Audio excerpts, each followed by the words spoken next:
उत्तर प्रदेश के ललितपुर में बारिश के बीच आकाशीय बिजली गिरने से एक भैंस की मौत हो गई तो बाराबंकी के फतेहपुर में जुलूसे मदेह सहाबा शांतिपूर्ण माहौल में निकाला गया। नमस्कार, मैं हूं ज्योति श्रीवास्तव और आप देख रहे हैं यूपी बुलेटिन।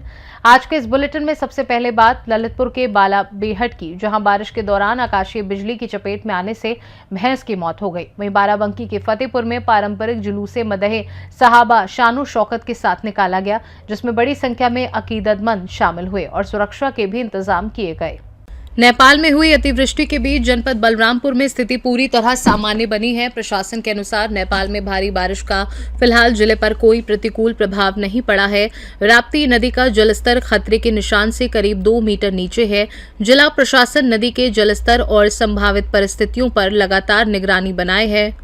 नेपाल में जो फ्लैश फ्लड्स आए हैं वो उत्तरी नेपाल और तिब्बत की सीमा के कारण आए हैं और जो भोटे-कोशी नदी है उसका हमारे यहाँ के नदी के सिस्टम से या रिवर बेसिन से कुछ भी लेना देना नहीं। उसके कारण जो एरिया अफेक्टेड होगा वो पहले बिहार और पूर्वी उत्तर प्रदेश में जो जनपद हैं वहाँ पर पानी पहुँचेगा, वहाँ पर बरार इत्यादि में प्रिकॉशंस लिए जा रहे हैं। हमारे यहाँ पर वर्तमान में उसके कारण कोई प्रभाव नहीं है, ना ही प्रभाव पड़ेगा। बाढ़ की स्थिति जनपद में कहीं भी नहीं है। जो राप्ती नदी है वो भी खतरे के स्तर से 2 मीटर नीचे चल रही है। बाढ़ के लिए जो भी समुचित सुविधाएं हम लोगों ने उपलब्ध कराई थी, जैसे बाढ़ चौकी हमारी सारी एक्टिवेटेड हैं, सारे लोग ऑन ग्राउंड हैं, तो हमारी तैयारी पूर्ण है और जनपद में ना बाढ़ की स्थिति है, ना अभी तुरंत में नेपाल की बाढ़ का कोई भी प्रभाव यहाँ पड़ने की संभावना है। बलरामपुर से सीनू संवाददाता संदीप सक्सेना की रिपोर्ट। फतेहपुर कस्बे में अंजुमन मुस्लिमाना फंड की ओर से पारिवारिक एवं ऐतिहासिक जुलूसे मदहे सहाना शानो शौकत और शांतिपूर्ण माहौल में निकाला गया। जुलूस की शुरुआत अंजुमन मुस्लिमाना फंड कार्यालय परिसर में झंडारोहण के साथ हुई, जहां धर्मगुरु मौलाना मोहम्मद हबीब कासमी ने झंडारोहण कर कार्यक्रम का शुभारंभ किया। जुलूस में नगर एवं आसपास के क्षेत्रों की सैकड़ों अंजुमनों के साथ बड़ी संख्या में अकीदतमंद शामिल हुए और ये अपने निर्धारित मार्गों से होता हुआ सतबुर्जी मस्जिद के सहन में संपन्न हुआ। जुलूस के दौरान विभिन्न स्थानों पर लोगों ने स्टॉल लगाकर अंजुमनों का स्वागत किया तथा मिठाई और शील्ड भेंट की। कार्यक्रम में बाराबंकी सांसद तनुज पुनिया, पूर्व कारागार मंत्री राकेश वर्मा, चेयरमैन इरशाद अहमद कमर सहित कई गणमान्य लोग मौजूद रहे।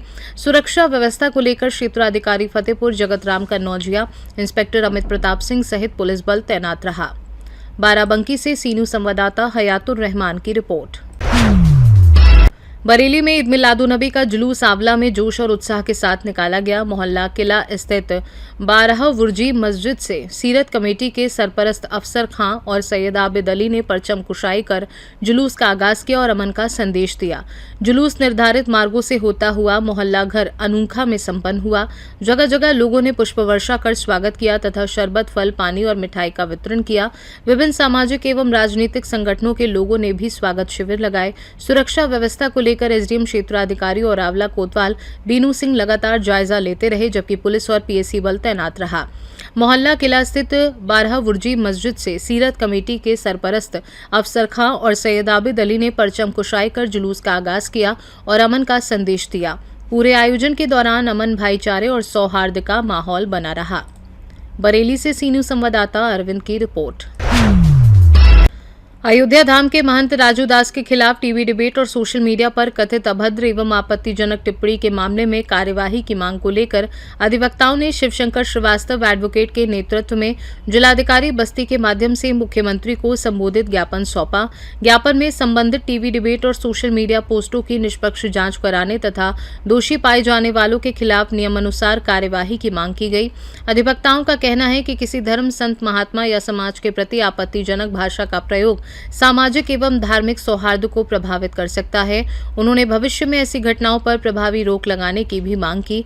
ज्ञापन सौंपने के दौरान राकेश कुमार एडवोकेट, नबी मोहब्बत, ज्ञान प्रकाश शुक्ला एडवोकेट, धर्मेंद्र, विजयकांत सिंह एडवोकेट सहित अन्य लोग उपस्थित रहे।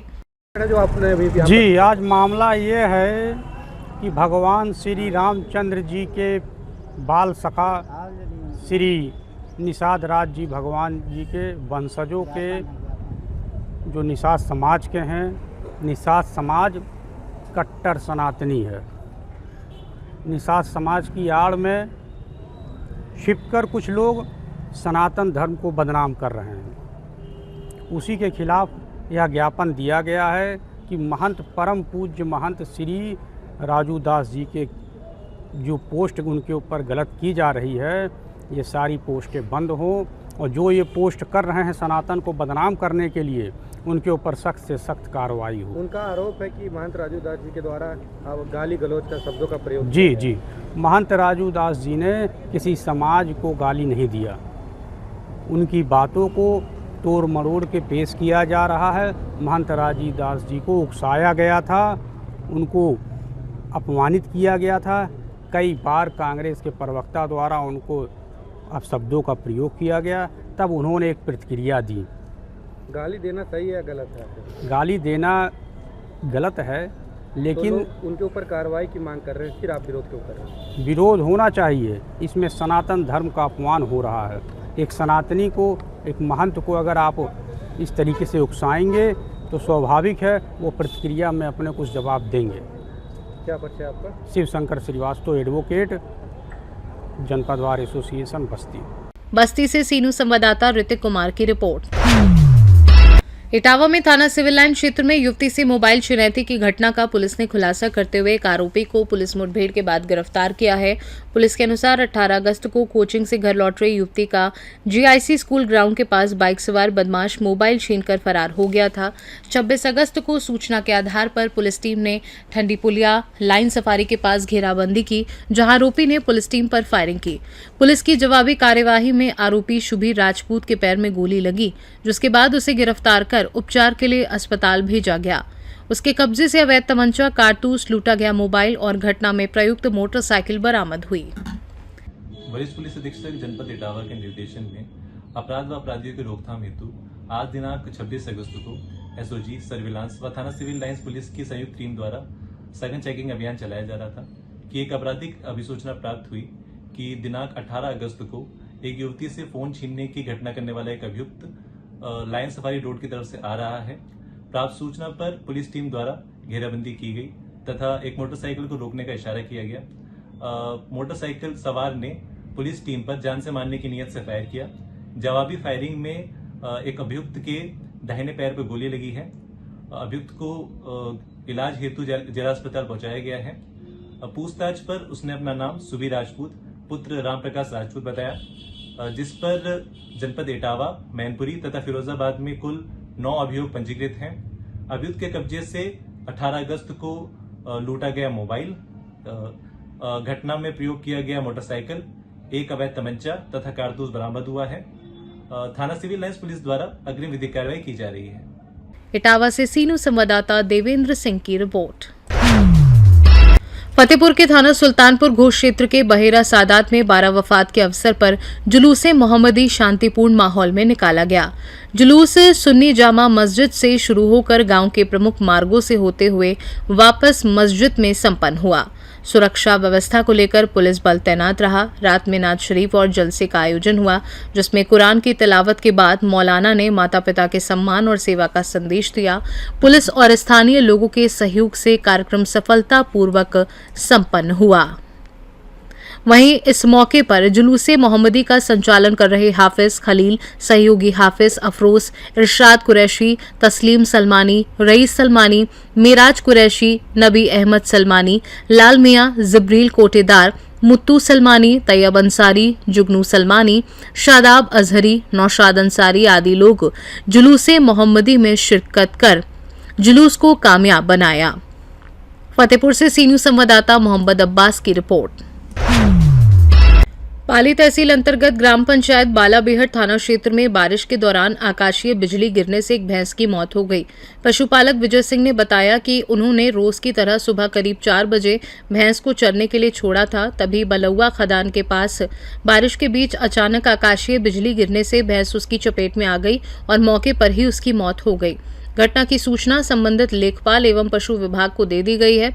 पशुपालक की आर्थिक स्थिति कमजोर बताई जा रही है, जिसके चलते उन्होंने सरकार से आर्थिक सहायता दिलाए जाने की मांग की है। नाम है विजय राजा। क्या समस्या है? हमारी भैंस मर गई है, यहाँ चल रही थी तो क्या मालूम बिजली गिरी, उससे बादल तड़का और वो मर गई। और भी चल रही थी तो वो वहाँ दूर थी दूर। क्या चाहते आप? अब कुछ मिलना चाहिए हमको। और अभी लेके आए थे और वो ख़त्म हो गई। ललितपुर से सीनू संवाददाता महेश नगाइच की रिपोर्ट। नगर में अंतर्राष्ट्रीय कथावाचक मुकेश आनंद महाराज के श्रीमुख से गौ महिमा की कथा का भावपूर्ण वर्णन किया गया। कथा के दौरान उन्होंने गौ माता की महत्ता और सेवा के महत्व पर विस्तार से प्रकाश डाला। मुकेश आनंद महाराज ने कहा कि गौ माता की सेवा करने से अनेक प्रकार के रोगों से मुक्ति मिलने की बात वेदों और धार्मिक ग्रंथों में वर्णित है। उन्होंने कहा कि गौ सेवा का महत्व केवल धार्मिक दृष्टि से ही नहीं बल्कि वैज्ञानिक दृष्टिकोण से भी महत्वपूर्ण माना गया है। उन्होंने उपस्थित लोगों से गौ माता की सेवा और संरक्षण के लिए आगे आने का आह्वान किया। कथा कार्यक्रम में विभाग प्रचारक ओम प्रकाश, नगर पंचायत अध्यक्ष अशोक कुमार जायसवाल, सुरेश सिंह, ओम प्रकाश पांडे, आत्म प्रकाश मिश्रा, रमेश सोनी, प्रिंस बरनवाल, सजीवन सोनी, राजेश उमर वैश्य, राजीव प्रताप सिंह, दिनेश सिंह बुदुल, जितेंद्र सोनी, स्वतंत्र पांडे, शिव सोनी, शिव प्रकाश सोनी, विनोद सिंह, विनय जायसवाल, राणा सिंह, विपिन सिंह, रामचरित्र वर्मा, धनंजय सिंह और संतोष पुष्पाकर सहित बड़ी संख्या में श्रद्धालु मौजूद रहे। तो जलता हुआ कोयला 38% ऑक्सीजन कर देता बस इससे। और आप सबको जानकर हैरानी होगी, यदि वही राख हो जाए तो राख में 46.7% ऑक्सीजन पाया जाता है, क्योंकि कैलाश माने पहाड़ों पर ऑक्सीजन की कमी होती थी। इसलिए शंकर भगवान शरीर पर गाय का गोबर का राख लपेटे रहते थे और नंदी पास रखते थे, गोबर करेगा तो कैलाश पर हमारे पास सांसें नहीं कमी होगी। इसलिए गाय पाली जाती थी, गाय दूध के लिए नहीं पाली जाती थी। तो आइए जरा हम भी मैया से कहे, हे मैया मेरे सर पर आप अपनी कृपा बना दो मैया, और जरा कृपा बना करके जीवन पर कृपा बनाकर अपना दो मेरी मैया। जरा प्रेम से ताल मारते हुए गौ माताओं को याद करिए और कहिए मेरे संग क्या? जीवन पर अब कृपा बनाओ हे गौ माता, मुझको अपनी शरण लगाओ हे गौ माता। जीवन पर अब कृपा बनाओ हे गौ माता, मुझ पर भी अब शरण लगाओ हे गौ माता। हे गौ माता, हे गौ माता, हे गौ माता, हे गौ माता, हे गौ माता, हे गौ माता, हे गौ माता, मुझको अपनी शरण लगाओ हे गौ माता, मुझको अपनी शरण लगाओ हे गौ माता। जीवन पर अब कृपा बनाओ हे गौ माता, मुझको अपनी शरण लगाओ हे गौ माता।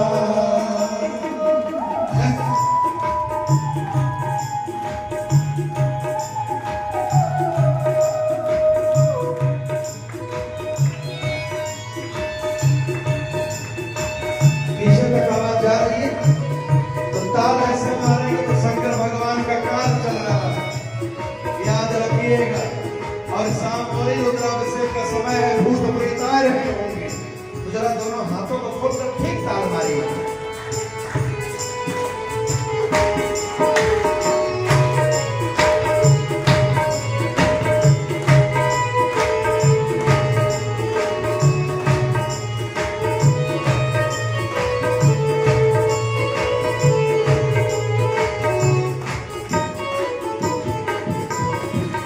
भोगों में मैं दौड़ लगाया, भोगों में मैं दौड़ लगाया, मोरा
बनाओगे गौ माता।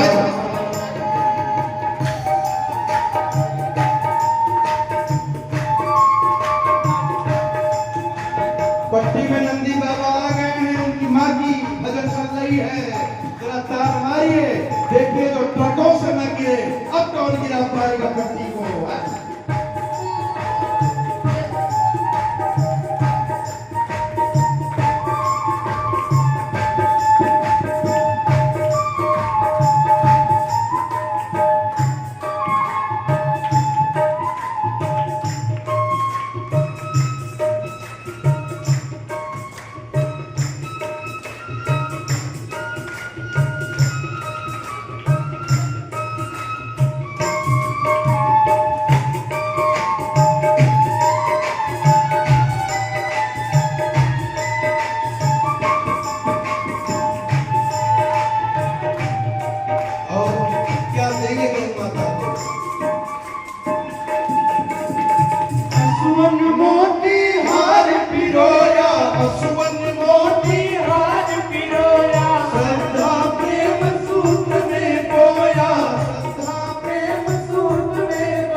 शुरुआत सभी गाइएगा।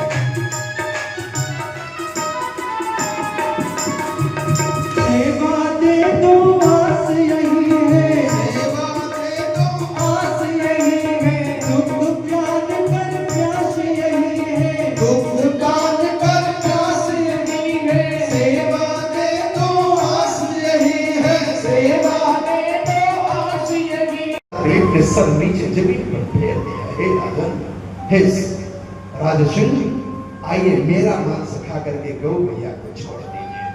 हे गौ मैया, आप जाइएगा तो गुरुदेव से कहिएगा मैं तो नहीं लौट पाया, लेकिन आपको सुरक्षित भेजने वाला उनका शिष्य है, यही जाकर कह दीजिएगा मैं अपना प्राण देता हूँ, मैं गौ के लिए अपना प्राण देता हूँ।